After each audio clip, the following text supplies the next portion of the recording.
Good morning, everybody. Hope you're all feeling ready for this heavy session.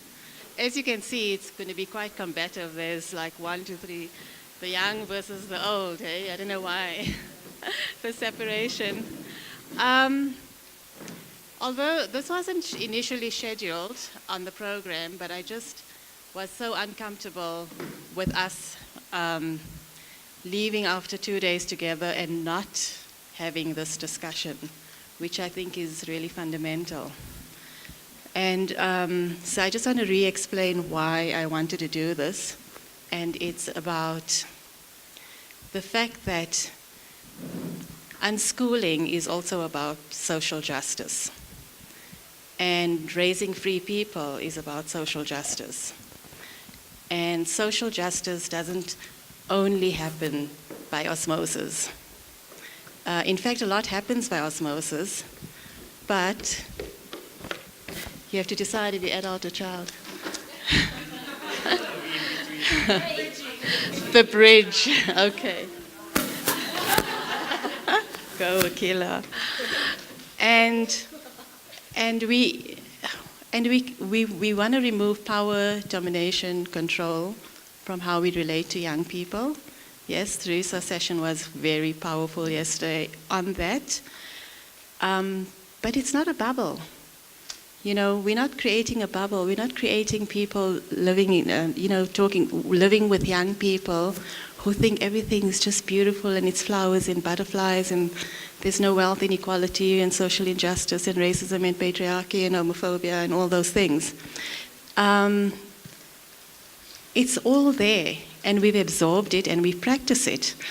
In fact, the session on scaffolding that Genevieve and Puleng were going to do later today, they've pulled out of because they felt that there was a lot of microaggression, racism, or Puleng felt experienced a lot of, throughout the day, microaggressive racism. And she didn't feel that this is a safe space for her to participate in. And I was thinking, we're the safe crowd. You know, there's like little tweaks that we need to do. And that wasn't how somebody else experienced us. So it really goes deep, our unconscious biases, it really, really does go deep. And so when I got that message, other than being thrown by it, I just thought, thank you, that is exactly why this session is so important and we needed to open with it. And so I'm really grateful to all the people who made themselves available and vulnerable, and to all of you who are willing to have this very uncomfortable and difficult discussion. There's no easy way to talk about these things, so thank you all for being here. Yeah? Where do I go now?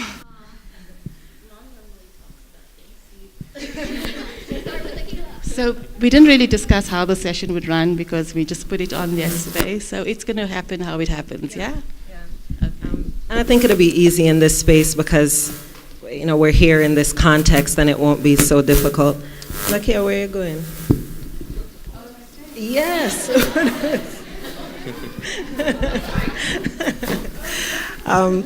And I love this idea. I think, like Zakiyya said, it's so necessary that we do this because when we think about unschooling, I know a lot of what I get is the questions that come up begin with, but how?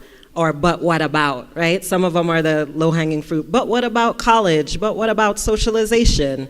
And then you go further in and there are also other but what abouts, because we do tend to have this concept of it, maybe not all of us in here, but there is a perception of it being like this safety bubble. Even when unschoolers in particular transition into other self-directed education spaces, like Agile Learning Centers and these spaces Marley and I have been, it's been really interesting to do trainings inside of those spaces because there's still some differences, which is not a bad thing. Differences are a good thing.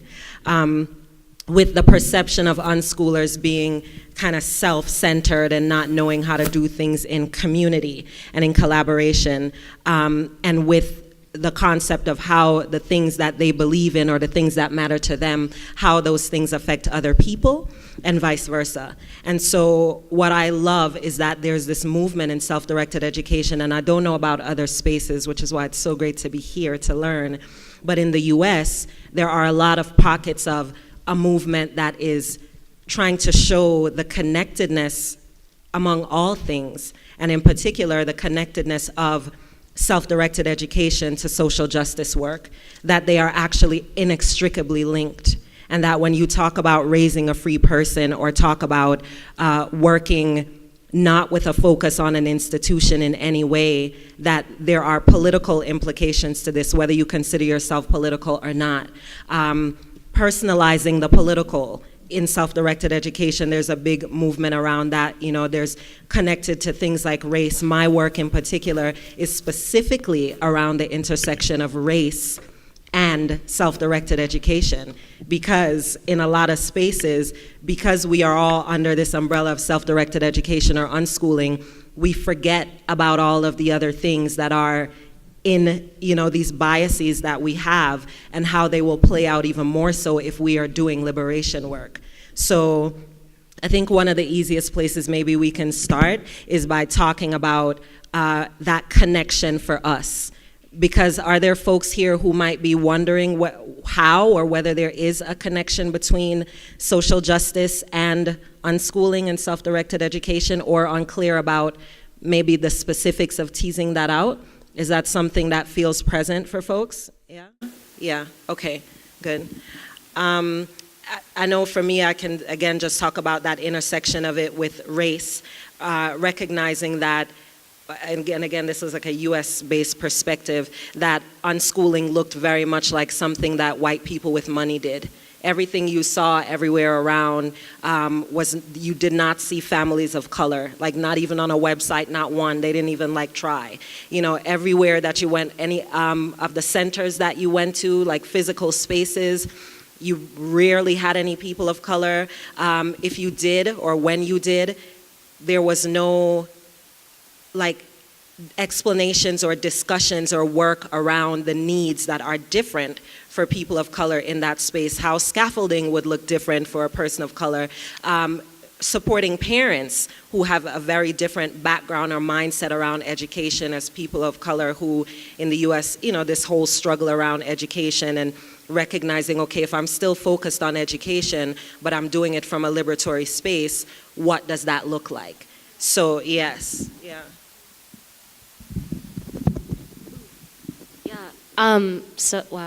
So when Mom was talking, it reminded me of like I was kind of able to figure out why a lot of people were uncomfortable discussing race, specifically in self-directed spaces. And I think it just brings up the topic of racism, generally speaking, or like microaggressions, as Zakiyya mentioned briefly, like that whole topic of what does it mean? Have I committed a microaggression? Like all that. That self-awareness, wink, wink, all the, just all the paying attention to yourself more than you thought you would have to. Like a lot of people are very uncomfortable with that concept, very uncomfortable with basically breaking down their own bias from, when they were very little and rebuilding that with something that makes more sense for a community-based, inclusive space. So, I mean, anything like, I know I was in school for a little bit, so I used to think when, like a kid wouldn't, I don't know, like they wouldn't do well at a test or something, I'd be like, well, why didn't they study, or why didn't their parents help them study? And that was a place of privilege for me because my parents were able to be at home when I needed them and help me study, whereas a working class black mother probably has a job that runs from 9 to 5 or later than that. So she's not going to be able to help her child as much personally. So those are the things that people miss and don't think that they'll have to confront when they go into a self-directed space, especially when it's majority or all white. But it is a thing that you need to pay attention to. If anybody else had anything they wanted to say on it.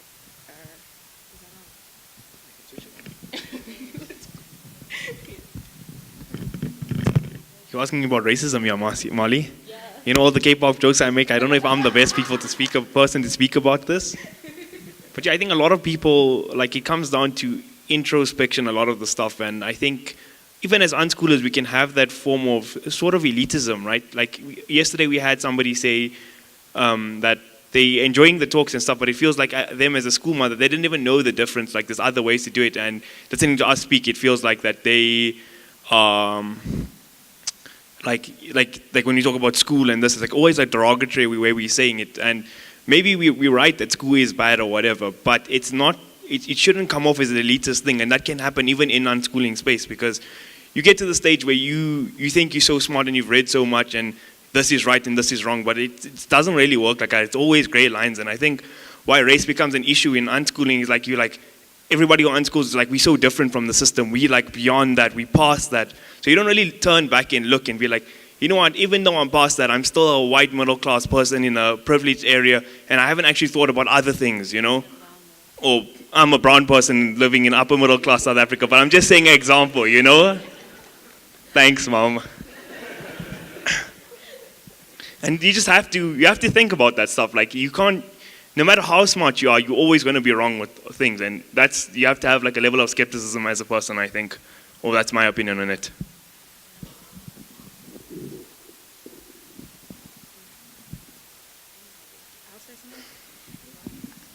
So it's pretty obvious. I'm a white person, very white, and I've had to realize sometimes that even though I don't actively like think, oh, people of color, they're worse than whatever. That would be very shitty of me. But sometimes I do find myself thinking things and I have to go like, wait, no, why are you thinking that? That is bad. And I have to reevaluate my views, and I have to basically scold myself on things that have been ingrained into me by society. And I didn't at first want to admit that maybe I had these bad tendencies or anything because, as you said, oh dear, did I put it off? No, I didn't. Okay, good. No, I'm fine. As unschoolers, we sometimes feel like we're past everyone else. And so we really do have to take the time to address our own, I don't know the word for it. I'm going to say negativity, but there might be a better word. And I was talking to, who was I talking to? I was talking to someone here. I think they were a teacher, about how as a lot of the unschoolers are white generally, and people who are generally more wealthy and have more resources, it can sometimes be a lot harder for people with less resources and that don't have access to maybe online resources or communities, and their parents aren't as well educated. And we also have to talk about those people and how their needs are very different. Not very different, but like they definitely are not exactly the same. Also, yeah, that is a thing. So we're not only talking racism, yeah? It's all kinds of discrimination.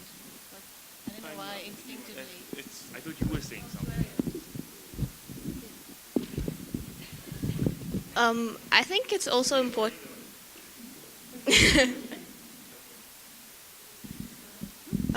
I think it's also like what Sarah said about how everyone has different circumstances. I think like when it comes to unschooling as well, you have to realize that you can't compare yourself to another family or another group in general, because it's in unschooling there's everyone and everyone's circumstances are different. The way everyone does things in their families are different in terms of the whole unschooling process. Everyone, it's all like a very broad spectrum of people and families. And so I think, well, yes, like maybe some people who aren't as privileged as other people do have different, maybe not as much resources as you would say, but I think everyone still manages, they all have their own way of doing things. So even though people do it differently, they all do essentially become who they are, and maybe sometimes not how they want to do it, because they'd like to do it a different way, but they do it in the best way they feel possible. So yeah. Yo. Oh, that's me. Yeah, I also wanted to comment on the social justice element and everything that has been said. I think If we really have to do a thorough investigation as to the first form of unschooling, it actually started with those without money, started with those without clothes, or our perception of the idea of clothes, started with those that lived in streets without names, in suburbs without names. It started in indigenous communities, and I would like to speak on the social justice, but more as self-directed or unschooling as an act of regaining our human essence. And for that, the human aspect comes first before the classism, because the classism is a byproduct of inhumane nature, and the language of English allows us to even embody and assimilate this idea of being inhumane. That's also the danger of some languages, that once these words exist, there's a sort of subscription to them. But yeah, that's not the point. The idea is that with unschooling and indigenous ideas, I think taken we in the continent of Africa, unschooling rooted here, because before schools we were teaching each other in what communities. And what were these communities? People coming together to prolong life, an act of being human. We all don't want to die, but so, and I also want to speak on unschooling taking part in our day-to-day lives. All of us here, even those that have been in school for 12 years, how many years have you been alive out of school? What about all those lessons? What about all the premises or things that we can remember that was said to us as children, that we remember due to the fact that it was said out of the premise of love, that we never needed no highlighter to remember, no, what you repeat stuff? What's that thing called? Like reciting? Yeah, repetition or reciting. Yet these things stick with us in our hearts, and we can never forget them. And because they say to the premise of love, sometimes the lesson automatically crosses generational aspects, to say it's not even spoken about that day anymore, but the act and the culture that we've been created from what has been said automatically sticks with us for life. So all of us, as the act of being human, we have been unschooled. You can't split it, you can't put it in classism, you can't say it's for the rich, you can't say it's for the poor. We can only say it's for the human. And I think at that moment that we have to define whether we're acting as humans or acting inhumanely. And there we'll ask ourselves whether we're dealing with anything, because it's on that premise that education, the byproduct of humans working together for each other's progression, for each other's prosperity, for each other's love, humans living together out of the premise of love, the byproduct of that is education. And that, I think, is exactly what unschooling is. Communities working each other for each other's progression. And not surviving, thriving. That's the difference. We're not doing this thing on the premise of trying to survive. We're not doing this. We know what it is. We're here because of survival. You know what I mean? We've been acting on flight or flight our whole lives. We live in fear. We lock our gates. We don't know our neighbors. You know what I mean? We know the neighbors' dogs because of the barking, but we don't know the neighbors. What's up? You know what I mean? We disconnected from our food. We disconnected from the soil. We disconnected from the sky. We have to look to books instead of looking to the sky. We look to books to learn about the sky. What the hell? You know what I mean? There's problem in this, and this is based on this idea of humanism. We've lost the ability to become humans. We are programmed like machines out of books. Let's talk to each other. What about that? You know what I mean? And I feel that conversation, dialogue, speaking, everything that happens outside of school and the byproduct of being alive, that is where unschooling lies, and that is where self-directed education lies, and that is where love lies. Thank you.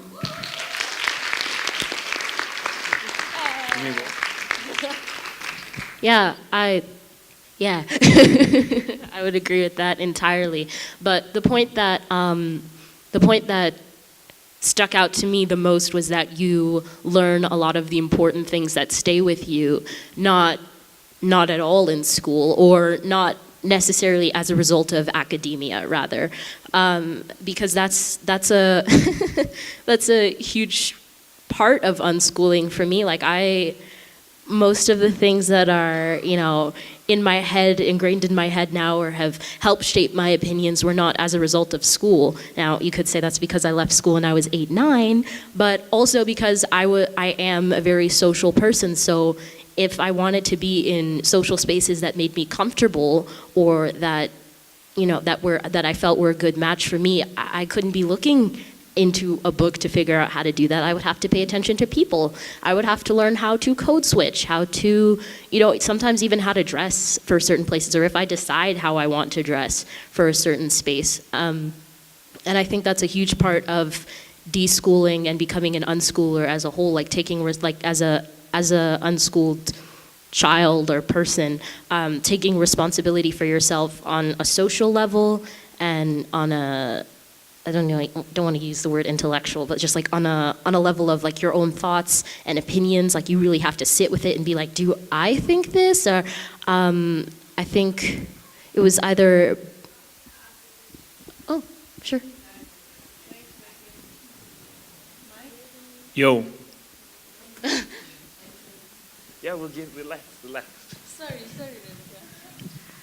I just want to ask, I think what I'm hearing is about social justice and unschooling.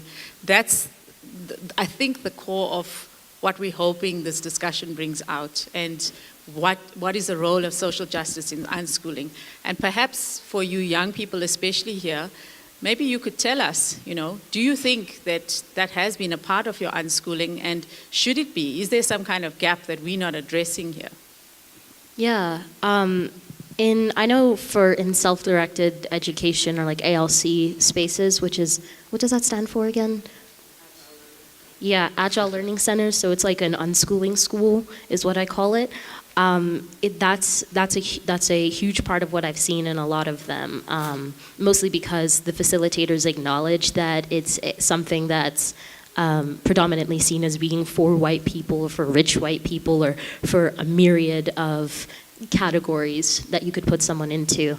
But I do think that it's important because, as I said, it's a huge part of forming your own opinions. Like you need to learn you need to learn critical analysis, and that's just something that you learn through looking at things. Like I'll spend a good chunk of my day watching video essays and then breaking them down for their message, as well as the words they use, as well as whatever they reference, and that's part of how I can form my opinion, and I can also be confident in that opinion, as I can be confident in the ability to teach myself and my ability to learn from the people that I choose to learn from. For me, it played a huge role in my confidence, paying attention to social justice in unschooling spaces. So I do think it's something that should be presented to everybody that's interested in unschooling, or everyone that is unschooling, particularly by parents and adult facilitators. But yeah, there's always an exception. There's always somebody who's like, well, I'm not really interested in this. Can I just go code things now? So that's always going to be a thing. But it is important in life as a whole. Like you're never going to live and not experience some form of prejudice or bias or discrimination, right? Or be the one perpetuating it, regardless of who you are.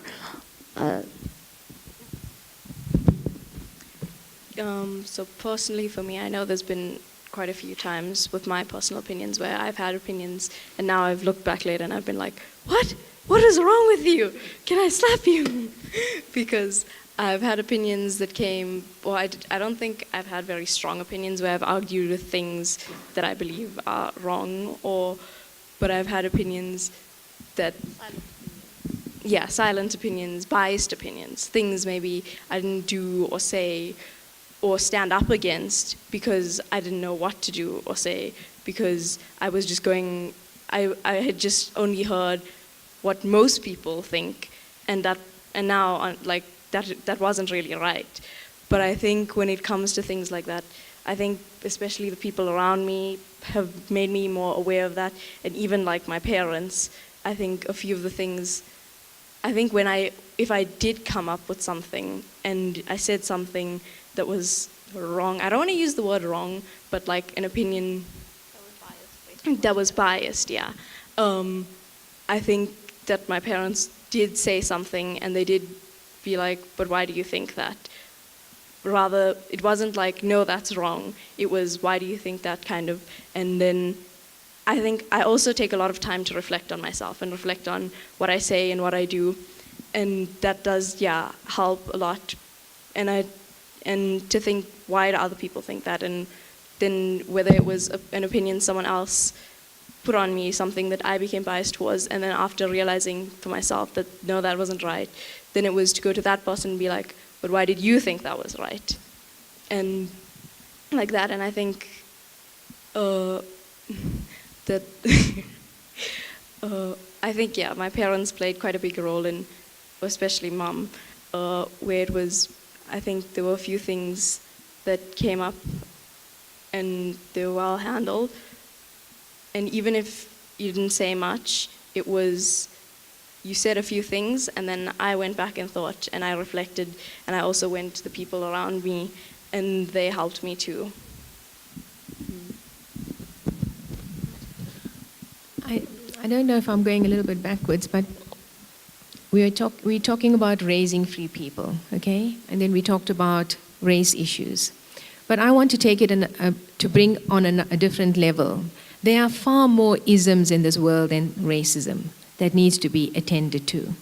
And I think if we are talking about social justice and raising kids who are aware of all those isms, we need to talk about all those isms. So the main thing actually is to be able to address prejudices across the board that exist in all of us. So often it comes across that it's easy to talk about racism because it's so in your face, and it is, I mean, the experience is so awful. But there are other isms. There's language, there's religion, there's gender. And often it's gender and religion that gender and racism that comes up. But the other isms are equally disempowering to people across the board.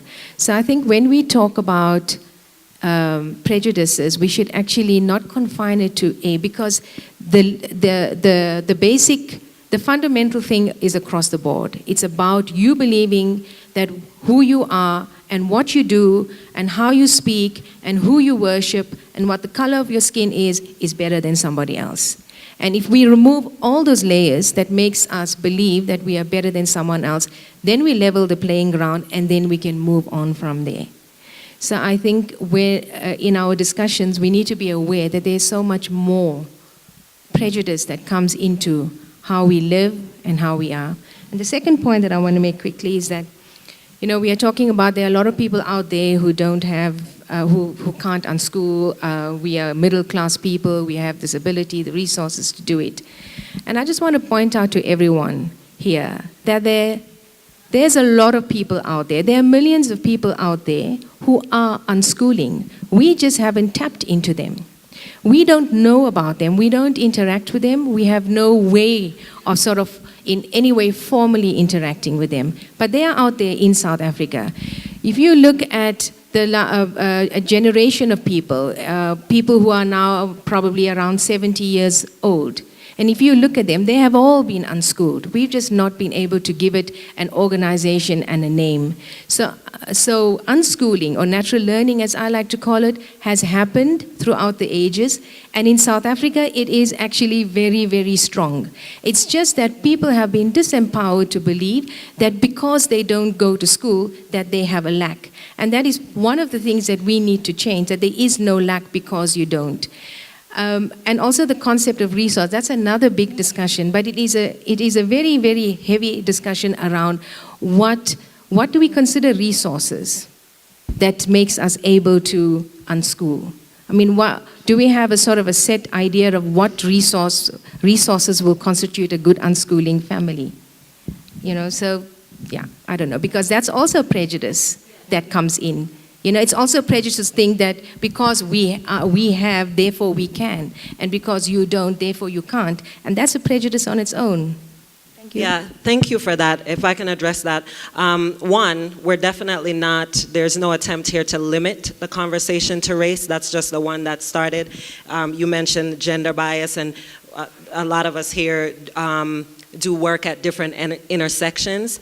Race is the one that, for me, I bring that up because in my context, both in the US and in the Caribbean, race ends up being the basis, the foundation for a lot of the other prejudices. And it's also the one that you don't know what resources I have, whatever resources look like, but you know what I look like. So it's I don't want to diminish it, and it's really important to me that it isn't diminished, but I agree that, and I'm not saying that you are diminishing it at all, but I do agree that, and I think we all would, that there are lots of intersections, and that's what this whole conversation is about. Social justice isn't just about race. But to the concept of resources, yes, there are many, many unschoolers who are not, known, many of whom don't want to be known. I think that was mentioned in your session. That's something I come across a lot too. Unschoolers who, I know a lot of researchers who focus on unschooling, but the people in my communities or the communities who trust me would never communicate with those researchers because they don't want to be in that mix and they don't feel safe because they don't have resources like the same sort of legal team or even legal safety that someone else might have. So they feel at risk for their children being taken. They feel unsafe in certain places as, say, traveling unschoolers. Some families can't go everywhere because it isn't safe for you to go everywhere. So when we talk about resources, we're not just talking about financial. We're talking about things that the world offers you or that takes away from you for, whether you're not, if you're differently abled, if you are, don't fit under a category of certain gender, different ways that you show up or live. Those are the resources that we're talking about, not just money, but access. If you're in a community that is impoverished, so everyone is working a type of job where their hours are extended, so it's hard for people to unschooling community. Like those sorts of resources, those are the things that we want to think about too. So I'm glad you brought that up about what are resources, because it's not just about money and the color of your skin. There are all of these other intersections that connect with it for sure.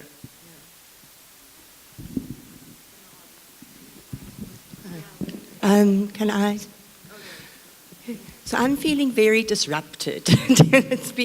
I come from a schooling background and I'm running a school, and I really have had a very interesting experience being here. And yesterday was very meaningful for me, and I spent a lot of time talking and thinking about it last night. And then, I arrived this morning and I went into the bathroom, and there was paint in the bathroom and paint on the door, and there was toilet paper in the bathroom, and it made me very, very uncomfortable.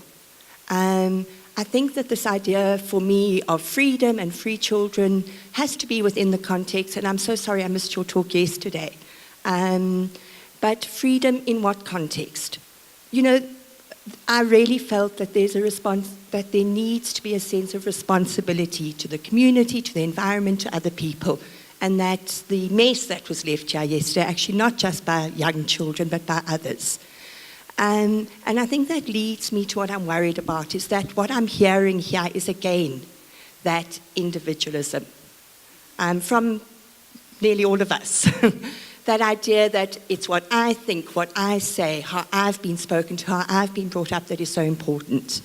And I'm not hearing about, I think that it is an individualist paradigm. And that, in fact, social justice does not fit into the paradigm that I'm hearing.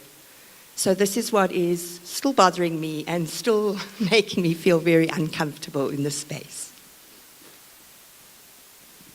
I feel there's a lot of energy that needs to be held here. So maybe we should take a few more from, break down the binary between audience and...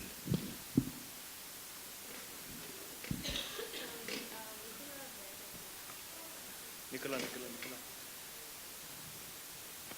Coming back to you, Chris.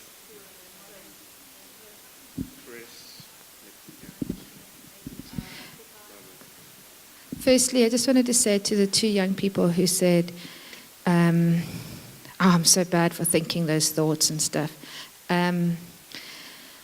that was really hard to hear. I think to give yourself more credit for actually being aware of those thoughts rather than to come down on yourself for having had them. You, as much as you're the products of us, and we're the products of an apartheid society. And I don't even mean that just in a racial sense, in all senses of prejudice and isms of all sorts. So I think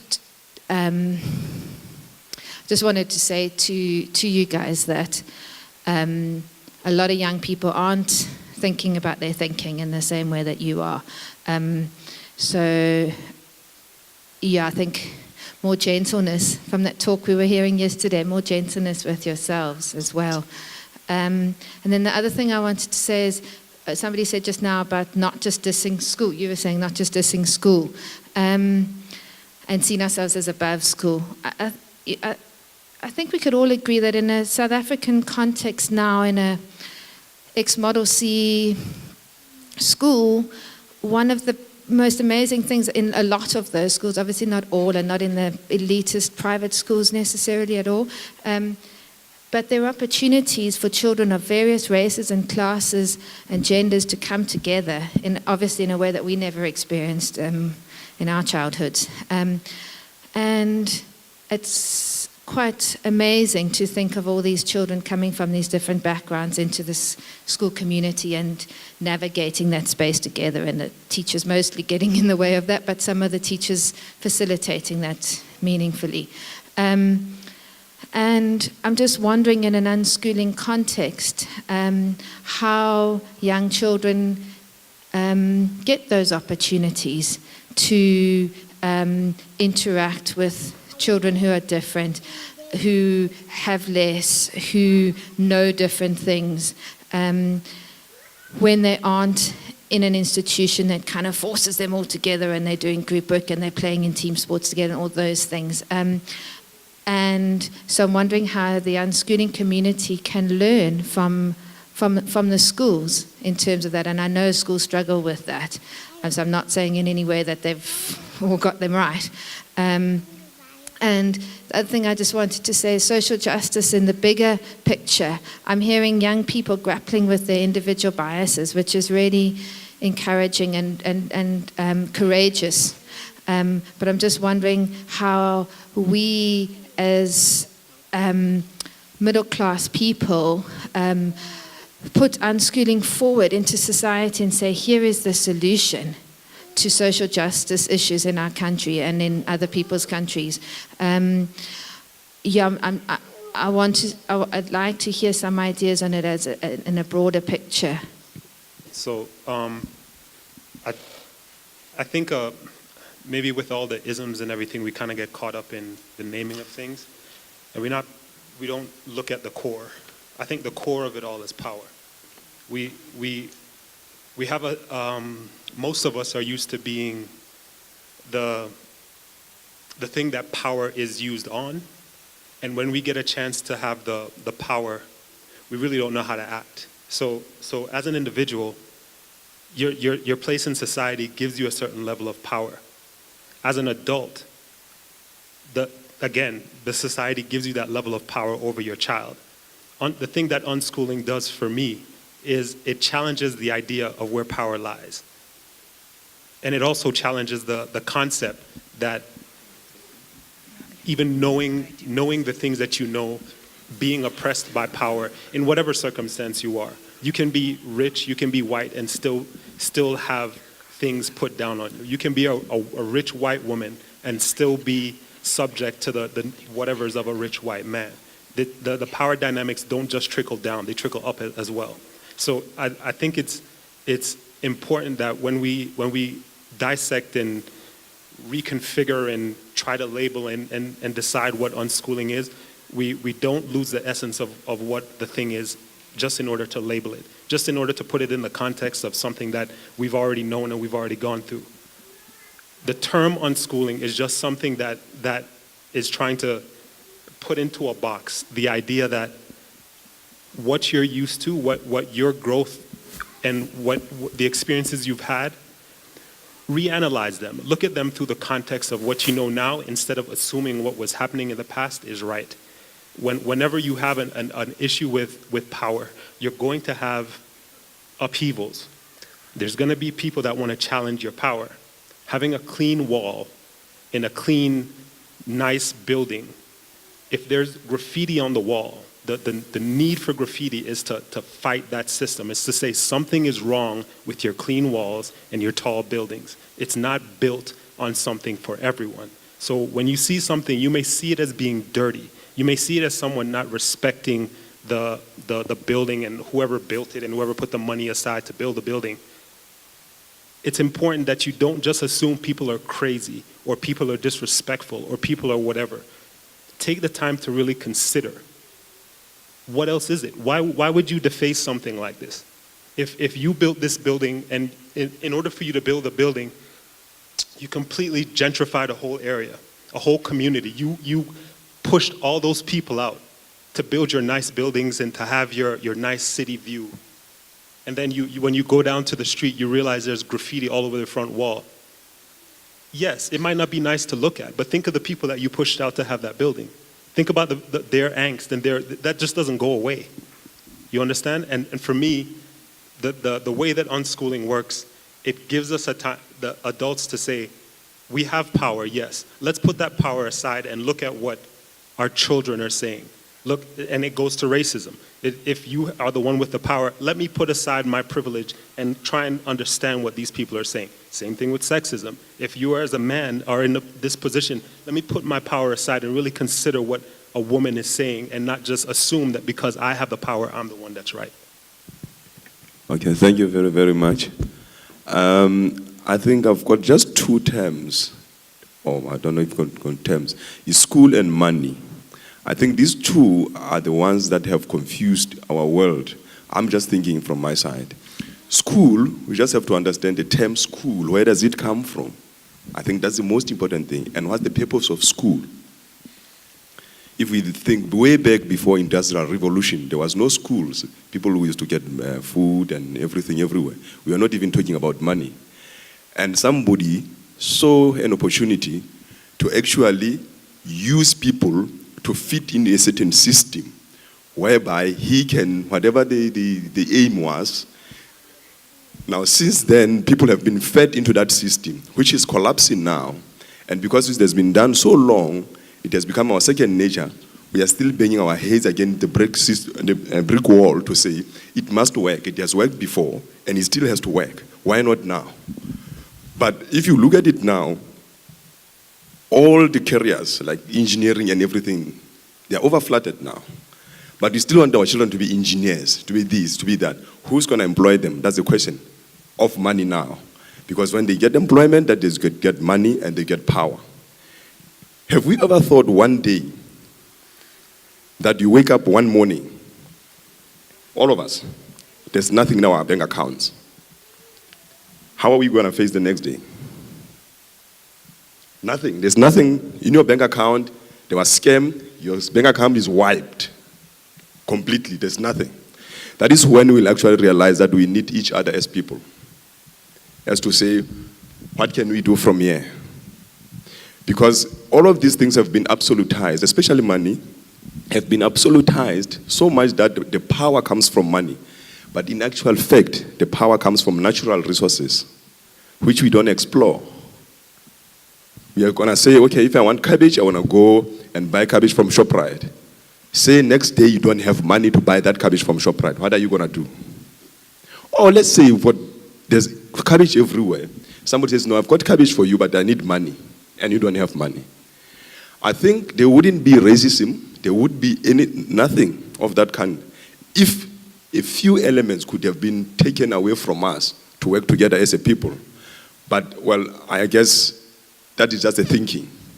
What I'm saying is, can't we find a way to forget a little bit about school or unschool or something and then look at each other as people that we can work together to a common goal of actually maintaining life in a way. I don't know if I'm making sense, but it always worries me that if the next day I don't have money, then I don't have life. Thank you. Thank you too. Okay. Okay. I'm going to take one more question, and then we're going to go head back to the panel. No. Okay. Okay, all right, that's enough. Okay. Sorry. Okay. I just want to touch on what she said and a bit of what he said. You asked about how do we get exposed to all of this in general. For us, I think, personally, it happens in the most natural way possible. It happens in us like for instance, finding a topic we like, maybe going to a class, meeting people, and realizing that, okay, there's something going on here, what's going on? With that, especially coming with racism, sexism, all of those things, I find I've learned about them and seen them through all the experiences I have. Some of them personal, some of them what I've observed. From maybe sexism would be because I was very much a tomboy growing up, I would be told, like, if there was heavy lifting to do, they would be like, okay, why don't the boys go do that and you can go do something else, sort of thing. And that made me very weird. I'm like, wait, why is it that way? Why am I not allowed to do the heavy lifting, sort of thing? So I think when it comes to being aware and exposed to all of things, it happens very naturally, because in a school, you're a little confined as to what you learn. Because you're put with maybe kids your age and that sort of thing. Yes, in school you do see racism and you see sexism in like in school. When I was in school, even though I wasn't there for a very long time, there were things like, okay, the girls played these two sports and the boys played those two sports, but I wanted to play the sports the boys played. And so that was probably one of the very first times I came across sexism. I can't really remember further back, but with that, you are constantly being surrounded by it. I think it's just like almost not a different way of thinking, but a little more looking and seeing what am I looking at, what am I being surrounded with, and then you realize, okay, this is like that, and then you question it and you say, why is it like that? Why do people why is it like this? Why do girls have to wear pink and boys have to wear blue? And it's all about looking further and deeper than just what's plain in your face, or that's what I feel I do. Because sometimes, yes, I just do look at it plain, and then only later I'll realize, but there was so much more to that. So that I find in terms of being exposed to things. Yes, my parents do sometimes say, "Do you want to try this?" And I'll be like, "Not really." And then it depends on how much my mom maybe does think, okay, I would like it, but I personally think, that doesn't sound fun at all.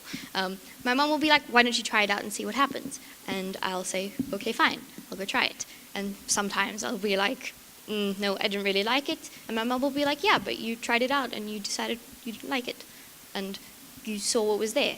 So I think while it does happen extremely naturally, I'm very thankful to have my parents who are constantly giving me options and helping me explore beside me.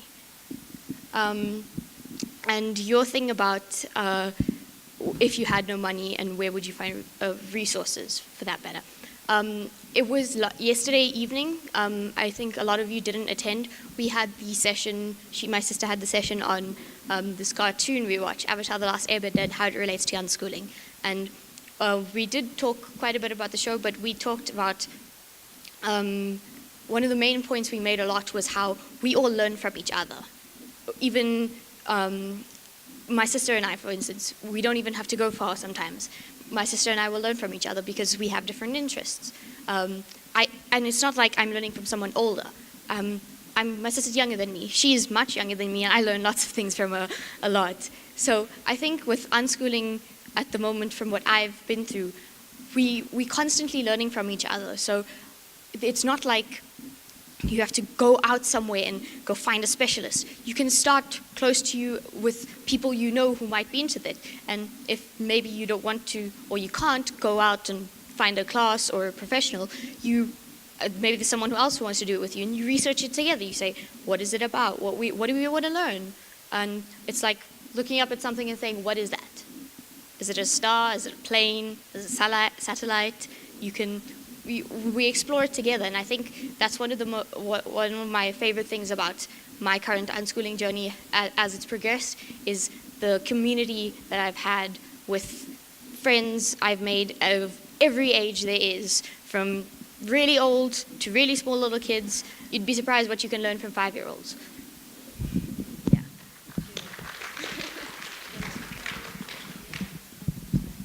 There's small talk if you want. Have you at the I actually want to go back to the bathrooms. So how many of us who used the women's restroom saw that? I saw it, and I was uncomfortable, and I walked out every single time. That's privilege. The privilege is, I looked at the floor, I saw the paper everywhere, and I stood there, and I thought, oh, this is not good. And I thought about the woman who was cleaning up throughout the day, and that bathroom was in beautiful condition, and obviously her work ended for the day, and she went home, and she was probably doing that cleanup throughout the day, but we didn't notice. So I stood there. So I'm going to own what I did, because I think that's the hard part, is to own when we don't act, when there is injustice. So I stood there, a little bit paralyzed. What do I do? There's no towels, made up excuses. These are all excuses. No more towels in there. I can't clean up the counter. I didn't go out and say to Zakiyya, I need to find something to clean up the bathroom.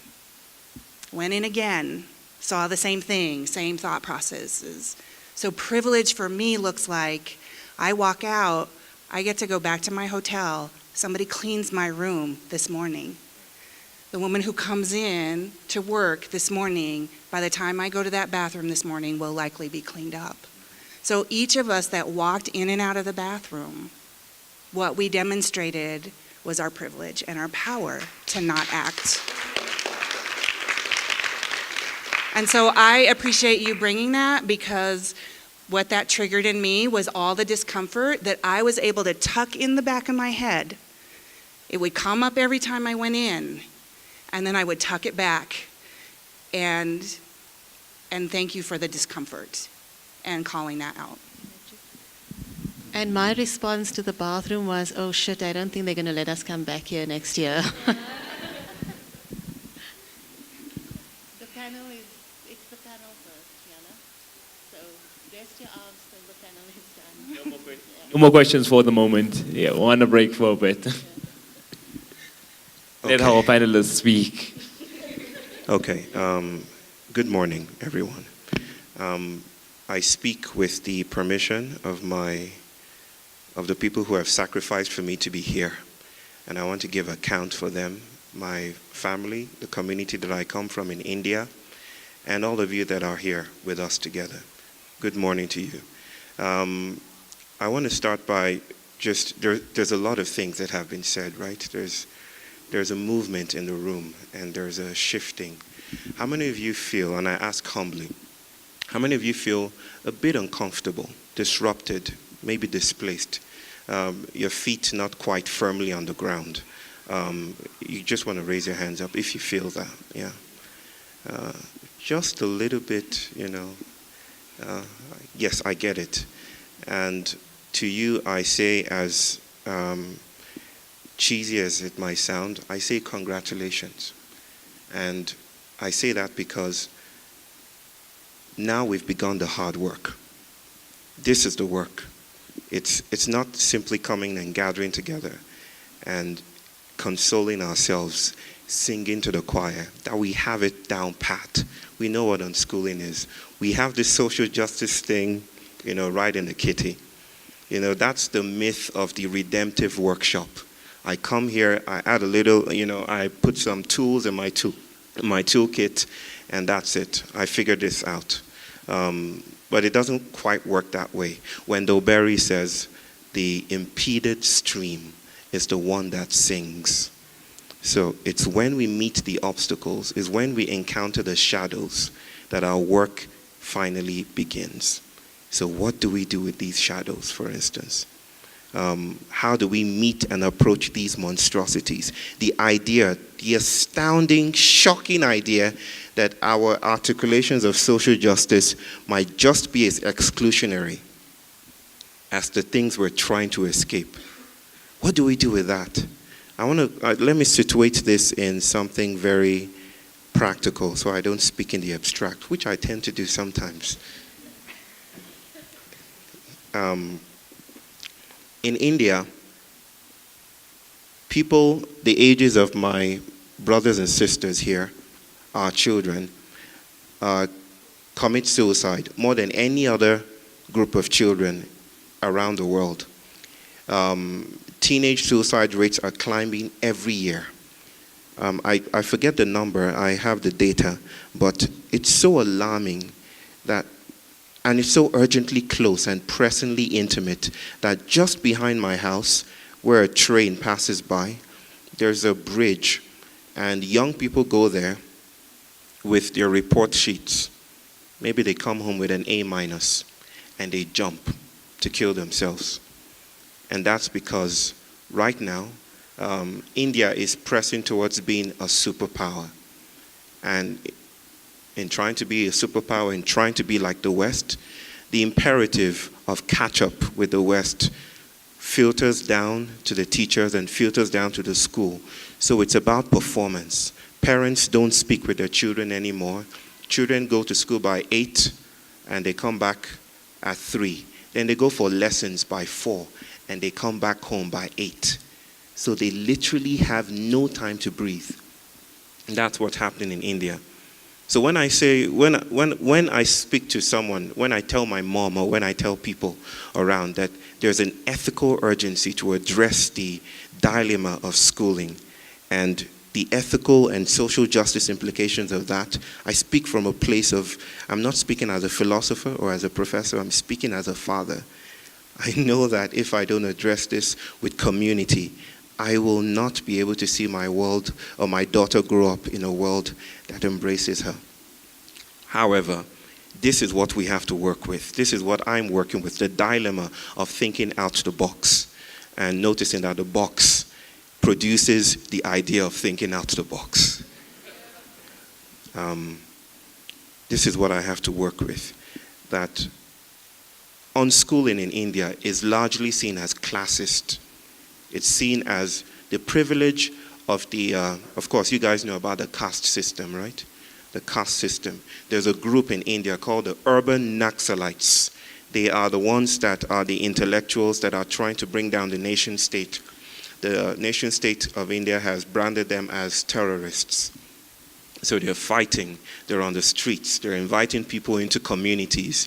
The groups that I attend, like, you know, Manish and Swaraj University, we're even told that we might be watched by the government. They might send spies to unschooling circles. So it's a big thing in India to be doing what I'm doing right now with other people. But the thing is, most people see it as the privilege of the upper class. Like, you can talk about keeping your child at home when you have a toilet.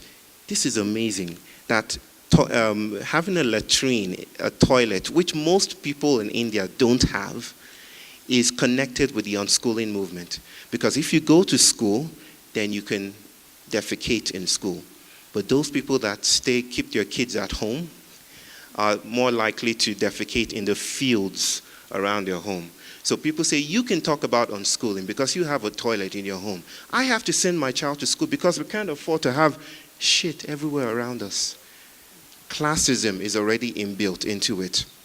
So I asked myself this question: what form of social justice represents some pure arrival, where classism, ageism, sexism, racism, all kinds of privilege have been nullified? Will we as a people ever arrive at a place where we've answered all the questions? Let me ask you guys, it's rhetorical, you don't have to answer, there's no grading here. But imagine that we have it finally figured out. There's a formula on how to do this thing. So we don't necessarily have to gather all the time to talk about this. Will we have addressed the concerns of my big sister right there about privilege, about sexism? Will we finally get it all together? I don't think so. And that's the idea that anything that's substantial has shadows. Anything that's real has exclusionary dynamics. What do we do with that? What do we do with the message that my sister received about people walking out of here because they felt disempowered and pressed down and invisibilized and misrepresented? What do we do with that? This is not a bubble. This is not a bubble.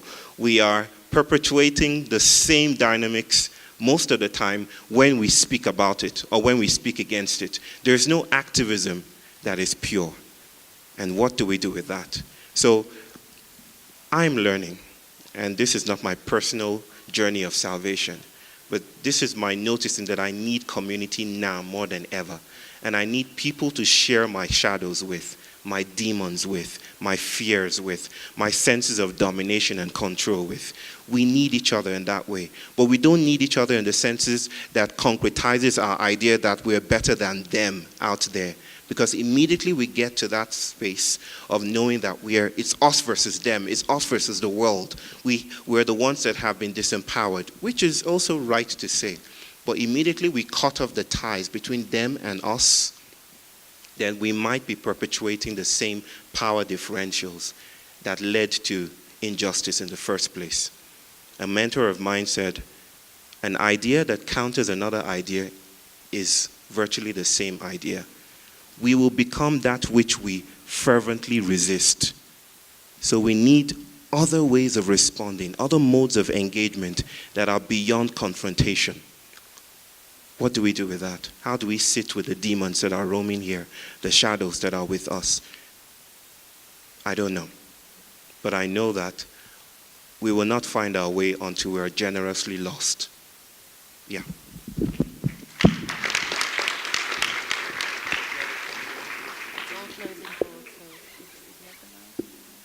So the mic is power, and I want to acknowledge that. And sitting up on this stage gives power. And I have the mic, so I'm going to take the power and acknowledge that. I'm going to say one more thing about bathrooms, because I think activism is also in daily actions and recognition of privilege. How many of us could walk into the bathroom that was labeled women and men and not think about the choice that we were making? So maybe an act of thinking about our privilege is to walk around and notice where our privilege carries us every single day. And so I noticed it, and I didn't come to you and say there are no all-gender restrooms. Didn't fight for that. I don't know if my daughter had been here, I might have taken action, and I didn't. So I just want to acknowledge that every single action we take, the unconscious bias that is within us around all of these identities and structures and systems will play out no matter what. Power is always in play. We cannot set it aside because we are embedded in the system and structure.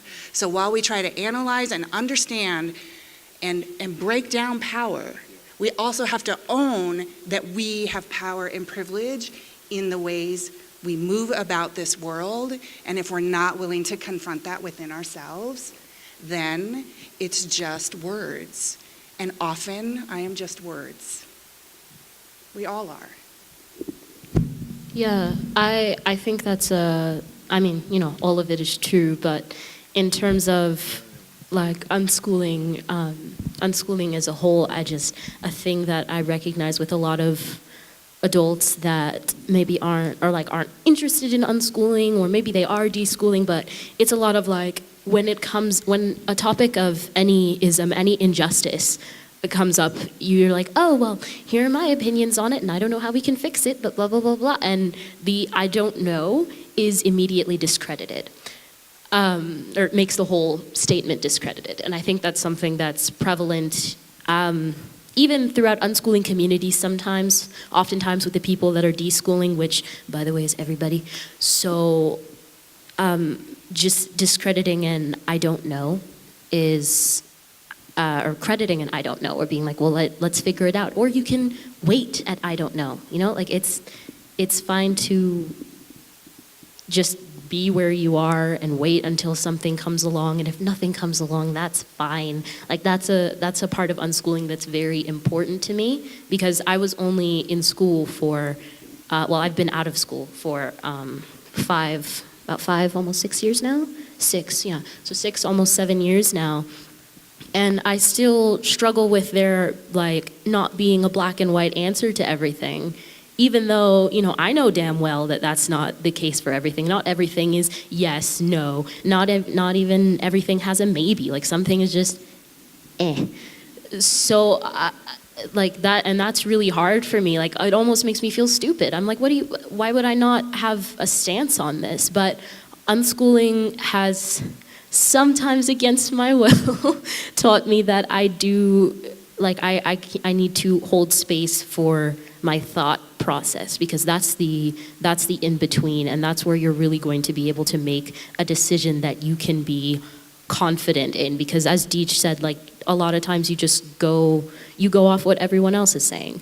But when somebody comes in with an opposing view, it's often, I don't know what they're talking about. And then you're up at, like, I don't know, midnight, and you're like, shit, that kind of made sense, but that one part didn't. Maybe I should research it. And like, all of that is really important.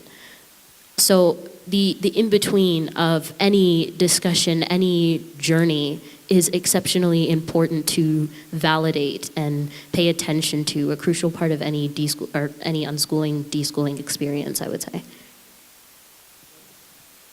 Just really quickly, I really appreciate and I feel personally one of the things I really want to hold space for is to help bring more questions and possibly more clarity to the connection between unschooling and social justice work. And I think oftentimes we think of individualism or individual concepts or self-inquiry, self-reflection as something that only benefits the person. But keeping in mind that all our communities are comprised of people and, aspects of nature, of which people are, right? Even though we work oftentimes in opposition to nature. So these sort of things that are happening, the things that happened for me in my 30s and 40s around being aware of the ways that I perpetuate forms of oppression, those are things that when those are happening much sooner, if those things were happening when I was 9 or 10 or 11, if I was in contemplative spaces where I was recognizing these sorts of biases and how they intersect, then I'm a different person. Then I hold power differently. Then I'm looking at the ways that I perpetuate things and I'm making different decisions. My activism isn't tied to what I write or what I look like. It's what I do every day. That's how unschooling is connected to it. For Chris and me, when we began unschooling with our daughters, years into that process is when we started to pay a lot of attention to the ways that we oppress, not just the ways that we are oppressed, and not just children, the ways that we might oppress other people with other forms of privilege that we inherently hold.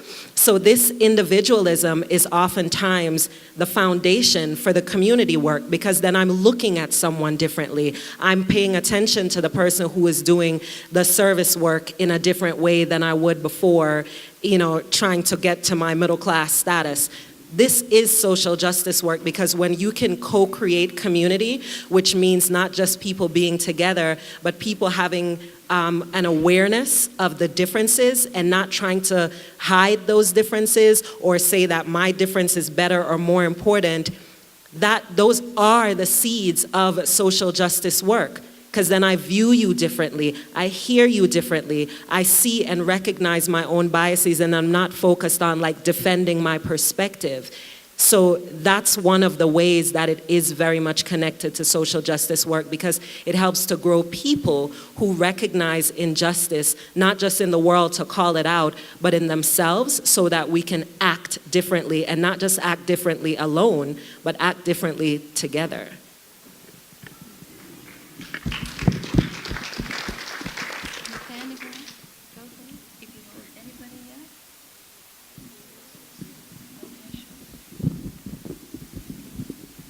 Just want to add to the tapestry we're co-weaving that this is modest earth work, right? I've encountered some people who were taken by my descriptions of unschooling or decolonizing education or decolonizing activism, and would say that, so what you're saying is, if we unschool our children, they're more likely to have higher IQs, they're more likely to be more emotionally intelligent. And I can't guarantee that. That's where we're productivizing unschooling, making it another product we can market. And I'm always wary about that, not to do that. I like to reinforce the idea that this is modest earth work. This is where, as Akilah said, it's connected with all our forms of noticing that we're produced by the world in certain ways, but we have a way of responding. So I would like to say that this is maybe we shift from our collective addiction to the sensational, to maybe a noticing of the sensitivity that this invites us to be in. To stay and linger in troubling places is probably the most important work that we can do at this point in time as a species. To linger in queer places, by the roadside or by the toilet, or just noticing the ways that we are exuding power and excluding others from being alive. We're all connected with networks of suffering in ways we know not how to articulate at the moment. We're all, tied in with another person's suffering down the street. And so that is why I say this is modest earth work. We need to come down to earth and sit with each other, let our shadows have free roam, and share the gift of our shadows, because in doing that, we become able to shape-shift, we become different, and that's where activism is most powerful.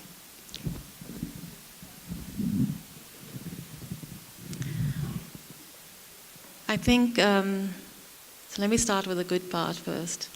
Yesterday, Bayo mentioned that he'd love to come back here to South Africa and do a 7-day retreat. And I think we need 7 days. I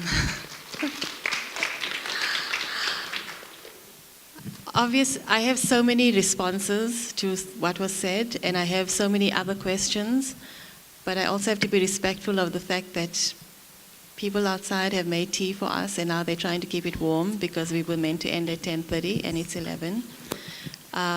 But also, this is not the kind of discussion we can have in an hour and say, okay, we're done. It's a pollination. What are we all taking different things away, and I know each and every one of you have a response to something. And I actually really want to hear it. So maybe we can think about how we can continue this discussion. But, okay, Mickey. Right, so before we move on and close up this, before we move on, I have a proposition for something we can do. I wanted, just looking at everything that's been spoken about, clearly a week itself wouldn't be enough to talk about all the different things we'd want to say. But what I want us to try is, I want everyone to grab a notebook, a sheet of paper, something, and then as they're going through this last day of the conference, writing down what they're doing. Even the smaller things, just writing down everything they're doing. And then looking and saying, what made me do that? So why did I behave that way? Why did I choose this over this? Why did I treat a certain person this way? What drove me to act a certain way or do a certain thing? So that we can become more aware of what self-improvement we need to do for ourselves on our behavior.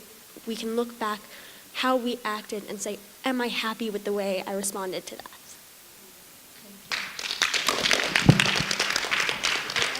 Okay, then I can't top that really. So thank you everybody for being here. Thank you. See you next door.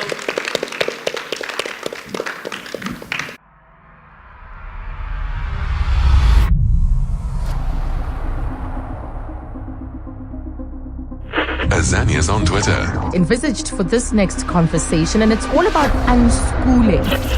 And there is no doubt that the conversation raised up serious debate. Because the traditional schooling system has been criticized for not being able to accommodate different people's types of intelligence and the needs they have when it comes to learning.